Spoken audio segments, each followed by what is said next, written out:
Eu vou falar um pouco de Sócrates e também dos sofistas, comparar um com o outro, suas divergências. E entre Sócrates e sofistas, mesmo tendo sido incluído muitas vezes entre os sofistas, que era classificado o Sócrates, ele se recusava a essa classificação como sofista. Ele opunha-se a eles de uma forma crítica.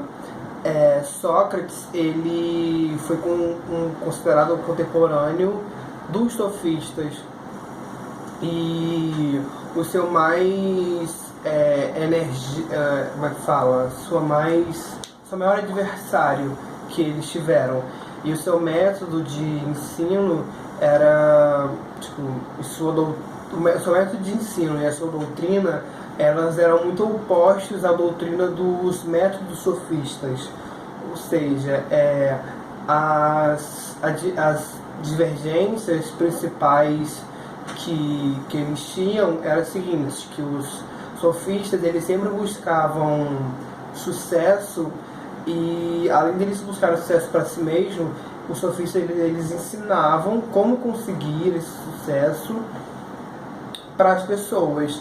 Já Sócrates ele buscava só e sempre a verdade, e ele sempre tentava passar isso para os seus discípulos, para eles também tentarem sempre buscar a verdade. Segundo os sofistas, para se ter um sucesso bem sucedido, era muito necessário fazer uma carreira. E para Sócrates, para tentar chegar na verdade, era só necessário tentar se desapegar das riquezas, de honras, de alguns prazeres, para tentar ser recriado sempre no seu próprio espírito, e tentar sempre analisar, mas muito sinceramente, a sua própria alma. Ele sempre tentou na reflexão, pensar nisso, e sempre prezou tentar conhecer a si mesmo, reconhecer sempre a sua própria ignorância, porque você sempre vai ter uma ignorância dentro de si. E os sofistas, eles meio que se gabavam de sempre saberem de tudo. Eles sempre sabiam e faziam de tudo, e eles meio que se gabavam também por ensinar a todos.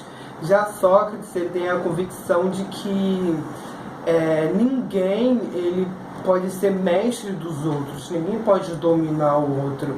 E Sócrates ele meio que como eu posso falar, ele não é mestre, mas ele ele ensinava de uma forma que considerava ele como um líder.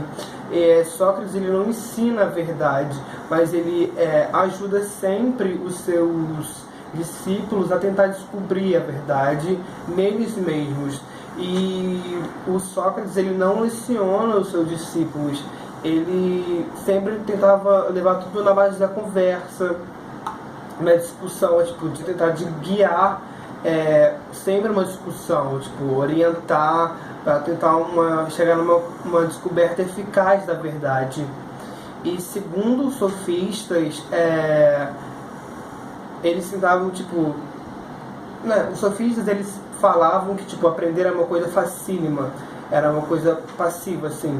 E, os sofistas eles meio que afirmavam que por esse motivo que eles tinham meio que um preço módico, que eles podiam garantir às pessoas que o conhecimento da retórica era a arte de governar. E segundo Sócrates, aprender não é coisa fácil, não é coisa como se diz, não é uma coisa mais fácil de se entender, de chegar no conhecimento. E muitos diálogos eles terminam sem conclusão, sem uma definição do que é verdade. E a verdade também ela pode vir também junto, em complemento com a bondade e de outros esclarecimentos.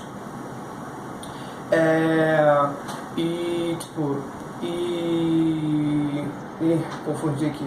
E, tipo, sem um desenvolvimento mais complexo disso, do tema, Sócrates, ele tinha meio que uma visão meio que, tipo, progressiva de como chegar do conhecimento da verdade, tipo, esclarecendo sua própria ideia e sempre tentando definir muitas coisas que ele pensava e sempre com mais precisão.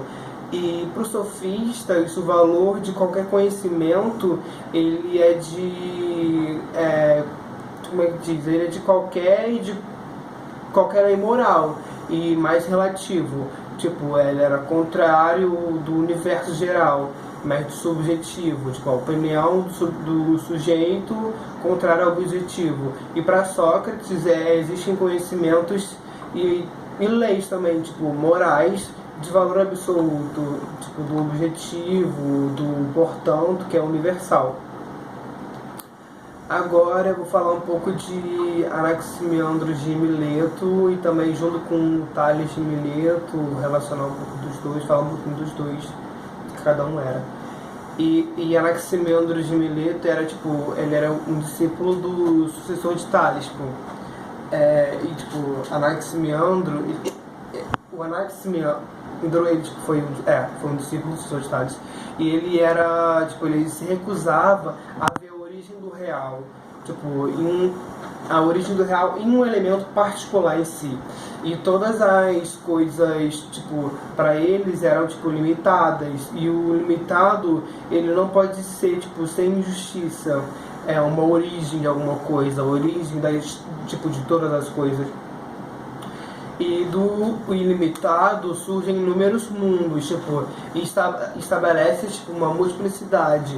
E a gênese das coisas a partir do ilimitado, ela é explicada através da separação dos contrários em consequência de algum movimento eterno. E para Anaximandro, o princípio das coisas é o arquê, que tipo, não era algo visível, era uma substância meio que infinita. E chamou, tipo, Anaximandro chamou essa substância de meio que era apeiron, não lembro, não sei falar, mas era tipo que era indeterminado e infinito. Tipo, esse apeiron seria tipo uma massa geradora, e que seria dos seres que continha em si, tipo, todo elemento que seria contrários. E Anaximandro, ele tinha um argumento contra Tales, que tipo, o ar é o frio e a água ela é úmida, e o fogo em si seria quente. E essas coisas são tipo meio que juntas entre si, e portanto, tipo, um elemento primordial não se poderia ser, tipo, um dos elementos visíveis, teria que ser um elemento neutro e que, tipo, está presente em tudo, em qualquer coisa, mas, tipo, está sempre invisível. E esse filósofo, que é o Anaximandro de Mileto, ele foi, tipo, o iniciador da astronomia grega. Ele foi o primeiro a formular também o conceito de uma lei que seria uma lei universal, que seria tipo, de presidindo um processo mais cósmico, literalmente, totalmente em si. Já Tales de Mileto, ele foi, tipo, ele que inaugurou na filosofia a corrente de pensadores físicos, tipo, de filósofos que buscavam sempre entender e explicar uma origem. Segundo Tales, a origem de todas as coisas, ela estava, tipo, no elemento água, enquanto, tipo, ela densa, ela sempre se transformava, que seria da água de se transformar na terra. Enquanto, tipo, aquecida, ela meio que viraria vapor, que se ao resfriar, ela, tipo, retomaria o seu estado líquido, ou seja, todo esse ciclo, tipo, era meio que garantia, assim, uma continuidade do ciclo. E nesse eterno movimento, tipo, aos poucos e poucos, nas suas várias formas de água, evapora água, meio que tipo, teria uma vida e uma evolução que iriam sempre desenvolvendo, sempre. Que sempre iria ter originalidade em todas as coisas existentes. Meio que lançando um olhar mais crítico, tornavam-se mais evidentes as brechas nesse raciocínio. Por exemplo, o que dá início a este movimento é o que os mantém, tipo, como um único elemento, a água poderia transformar em outra coisa. Mas, tipo, de acordo com Aristóteles, o Tales de Mileto, ele teria sido o primeiro filósofo da história da humanidade a não utilizar o termo filosófico para referir a si mesmo, já que foi Pitágoras, tipo, o primeiro a fazer jus ao título de uma forma de proceder, de promover um afastamento da visão mitológica do mundo, e sempre buscar as causas primeiras. Uma causa, tipo, primeira única, tipo, a das coisas, os fenômenos da natureza, seria uma base exclusivamente da razão e da observação da própria natureza. Tipo, esse método mais inovador, na época, levou Tales a questionar qual é a natureza e de todos os objetos que faz, tipo, a gente comportar de forma que a gente comporta. E a palavra que era grega, que era arquê, ela é frequentemente traduzida como o princípio, que seria, tipo, que é impreciso, uma vez que o princípio de algo, ele é aquilo que tipo, é interior, tipo, anterior, tipo, anterior pro primitivo. E em termos lógicos ou cronológicos, a arqué, ela é apenas, tipo, primitiva, mas ela domina o objeto que, tipo, se constitui. Tales também é aquele que, tipo, que fazia com que aqueles que o seguiam procurar e definir uma substância da qual todo objeto material ele é composto não apenas, tipo, o evento que é anterior, porque está sempre na mesma razão. Tales, ele é descrito como o primeiro cientista ocidental que, tipo, uma vez que o trabalho dele sempre busca a substância no qual o objeto material é composto, e o trabalho é realizado por cientistas sempre buscando a origem. E agora a matéria vai continuar na verificação na AD do segundo trimestre.